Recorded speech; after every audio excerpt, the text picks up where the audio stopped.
ഒരു മാസത്തേക്ക് മുമ്പ് ഇതേപോലെ അസുഖം വന്നപ്പോഴും വയ്യാതെ സുഖമില്ലാതെ കിടന്നപ്പോൾ അയൽവാസികൾ 2-3 പേര് കയറിപ്പോയി ആദ്യ ഭാര്യയെ വിളിച്ച് ആദ്യ ഭാര്യയെ മോളുമായിട്ട് വന്ന് ഇവിടെ ആശുപത്രി കൊണ്ടുപോയി എന്ന് അറിഞ്ഞൂടാ.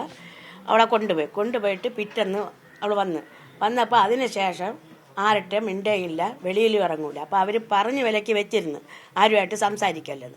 അതിന് ശേഷമാണ് ഈ ആശവർക്ക് അവരെല്ലാം വന്നത്, ദീപികയും എല്ലാവരും വന്ന് എല്ലാം നോക്കിയിട്ട്. അപ്പോൾ അവൻ പറയണത് എന്തായിരുന്നു വെച്ചാൽ, അത് എൻ്റെ ഭാര്യയെ നോക്കാൻ എനിക്കറിയാം, നാട്ടുകാരും അയൽവാസികളൊന്നും നോക്കണ്ട, എൻ്റെ ഭാര്യ എങ്ങനെ നോക്കണമെന്ന് എനിക്കറിയാം.